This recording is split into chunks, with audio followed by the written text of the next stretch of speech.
क्या आप भी पेचेक टू पेचेक जी रहे हो और डाउट्स और कंफ्यूजन में रहते हो अपनी फ्यूचर प्लानिंग को लेके? जब साल शुरू होता है बहुत सारे प्लान्स बनाते हो कि इस साल मैक्सिमम सेविंग करेंगे, लेकिन जब साल एंड होता है तब पता चलता है कि सब नेट टू नेट ही आ गया। हम सब सोचते तो हैं कि हमें जल्दी से जल्दी फाइनेंशियल स्टेबल होना है, लेकिन सबसे पहले उसका मतलब समझना भी जरूरी है। फाइनेंशियल स्टेबिलिटी का मतलब सिर्फ ये नहीं है कि आप अपने आज होने वाले खर्चों को मैनेज कर रहे हैं, बल्कि फ्यूचर में होने वाले खर्चे और पॉसिबल अप्स एंड डाउन्स को भी अभी से प्लान करना जरूरी है। चीजों को सिंपल करते हुए एग्जांपल के साथ इस वीडियो में मैं आपको बताने वाला हूं 7 पावरफुल स्टेप्स जो आपके फ्यूचर को फाइनेंशियली सिक्योर बना सकते हैं। ये प्रैक्टिकल स्टेप्स हैं जो आप भी शुरू कर सकते हैं, फिर चाहे आपका इनकम लेवल कुछ भी हो। तो अगर आप अपने फाइनेंसेस कंट्रोल में लेना चाहते हैं तो वीडियो एंड तक जरूर देखिएगा। पहला स्टेप है अपनी करंट फाइनेंशियल सिचुएशन को समझना। सोचो कि आपके फाइनेंसेस एक मैप की तरह हैं। पहले ये पता करना जरूरी है कि आप फाइनेंशियली किस पोजीशन में हैं। ये पता करना बहुत ही सिंपल है। आपको बस 3 चीजें नोट डाउन करनी है। आपकी टोटल मंथली इनकम क्या है, मंथली एक्सपेंसेस और डेट्स क्या हैं, और आपकी एसेट्स की लिस्ट बनानी है। इससे आपको अपने पैसों का फ्लो क्लियर होगा और कहाँ अननेसेसरी स्पेंडिंग हो रही है वो समझ में आ जाएगा। फॉर एग्जाम्पल, सोचिए आप महीने का टोटल सारे सोर्सेज से मिला के 1 लाख रुपए कमाते हो। फिर आप अपने फिक्स्ड एक्सपेंसेस लिस्ट कर लो, जैसे rent, groceries, transportation, electricity bills, phone bills, weekend, OTT subscription, personal expenses और अपनी सभी EMIs। टोटल आपका खर्चा यहाँ पे 60,000 रुपए लग गया और आपके पास 40,000 रुपए बच गए। यहाँ पे आके आपको शॉक लग सकता है क्योंकि कैलकुलेशन के अकॉर्डिंग बचने चाहिए 40,000, लेकिन रियलिटी में तो कुछ बचता ही नहीं है क्योंकि आप कई चीज़ों की इंपल्स बाइंग कर लेते हो।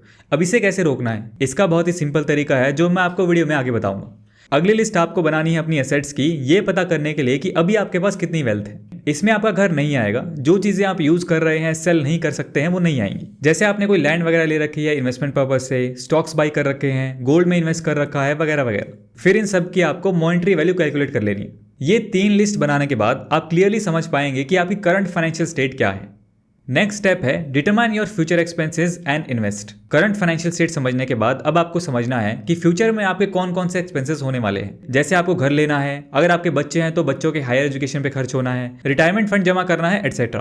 तो उन सब के लिए इन्वेस्टमेंट आपको आज से ही करनी चाहिए। अब ऐसा करना इसलिए जरूरी है क्योंकि एजुकेशन इन्फ्लेशन रेट इंडिया में 10 से 12% है और प्रॉपर्टी इन्फ्लेशन रेट कुछ जगहों पर तो उससे भी ज्यादा है। ये सब बता के मैं आपको डरा नहीं रहा हूँ। रियलिटी पता चलने से आपको शायद आज अपनी सेविंग्स इन्वेस्ट करने की इंपॉर्टेंस समझ आ जाए, जिससे आपकी इंपल्सिव बाइंग ऑटोमेटिकली रुक सकती है। सिंपल सॉल्यूशन देख लो कैसे करना है एग्जांपल के साथ। सपोज आपकी 1 लाख रुपए सैलरी है। एक बजट रूल होता है 50-30-20, यानी 50% से आपकी सारी नीड्स पूरी होंगी, जैसे इलेक्ट्रिसिटी बिल्स, ग्रोसरीज एटसेट्रा। 30% आपकी वांट्स के लिए यूज होगा, जैसे new phone purchase, weekends, trips etcetera. और 20% आप इन्वेस्ट करेंगे। इस रूल के अकॉर्डिंग 1 लाख इनकम पे आपको 20,000 रुपीज इन्वेस्ट करने चाहिए। अब इसमें आप डाइवर्सिफिकेशन भी कर सकते हैं। 20,000 मंथली इन्वेस्टमेंट को आप कुछ ऐसे एलोकेट कर सकते हैं। 60% यानी 12,000 म्यूचुअल फंड्स में ग्रोथ के लिए, 20% यानी 4,000 PPF पब्लिक प्रोविडेंट फंड में स्टेबिलिटी और टैक्स सेविंग के लिए, एंड बाकी का 20% यानी 4,000 फिक्स डिपॉजिट में गारंटेड रिटर्न्स के लिए। अपने प्लान को आपको हर साल रिव्यू करना है। अगर आपको एनुअल अप्रेजल मिलता है तो मंथली इन्वेस्टमेंट को भी उसी अकॉर्डिंग बढ़ाना है। इस तरीके से सैलरी जो 1 लाख रुपए आती थी वो इन्वेस्टिंग के बाद दिखेगी सिर्फ 80,000 रुपए।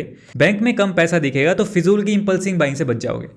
पॉइंट नंबर 3 है use credit card wisely and responsible borrowing. अगर आपका कोई लोन वगैरह चल रहा है तो मेक श्योर आप उसकी EMI टाइम से पे करें। उससे आपका एक हेल्दी क्रेडिट स्कोर मेंटेन होता है जो फ्यूचर में जब आपको किसी लोन की जरूरत पड़ेगी तो बहुत हेल्पफुल होता है। दोस्तों, लोन लेना कोई बुरी बात नहीं है। कई सारी चीजें ऐसी होती हैं जहां हमें लोन लेना पड़ सकता है। बस होता क्या है, कुछ केसेस में लोन लेना बहुत वाइज डिसीजन होता है और कुछ केसेस में नादानी। जैसे अगर आप किसी बहुत एक्सपेंसिव ब्रांड न्यू फोन के लिए लोन ले रहे हो जो आपके बजट में ही नहीं है तो ये नादानी है। और अगर आप अपने बिजनेस के लिए लोन ले रहे हो जिससे आपकी इनकम कल को बढ़ने वाली है तो ऑब्वियसली ये एक वाइज डिसीजन है। फॉर एग्जाम्पल, मेरे दोस्त को भी बिजनेस एक्सपैंड करने के लिए लोन चाहिए था, बट उसके पेपर वगैरह कम थे एंड काफी चैलेंजेस वो फेस कर रहा था। पीरामल फाइनेंस की हेल्प से उसने अपना बिजनेस एक्सपैंड किया है। अगर आपकी नीयत साफ है तो आओ बात करें। पीरामल फाइनेंस इसमें आपकी बहुत ज्यादा हेल्प कर सकता है।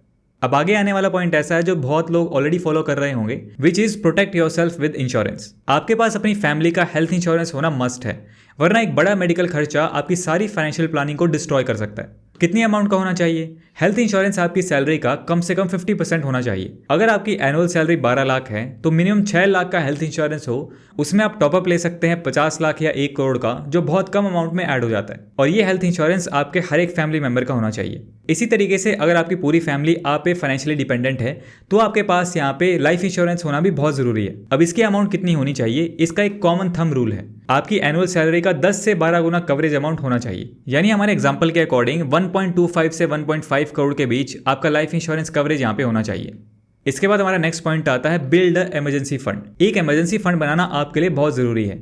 यह आपका फाइनेंशियल सेफ्टी नेट है जो आपको अनएक्सपेक्टेड एक्सपेंसेस जैसे मेडिकल बिल्स या जॉब लॉस से प्रोटेक्ट करता है। ये फंड कम से कम 3 से 6 मंथ के एक्सपेंसेस कवर करने वाला होना चाहिए। अगर शुरुआत में ज्यादा लग रहा है तो छोटी अमाउंट से शुरू करें और टाइम के साथ इसे बिल्ड करें। फॉर एग्जाम्पल, अगर आपके मंथली एक्सपेंसेस 25,000 है तो टारगेट करें कि आप 75,000 से 1.5 लाख तक सेव कर सकें फॉर योर इमरजेंसी फंड।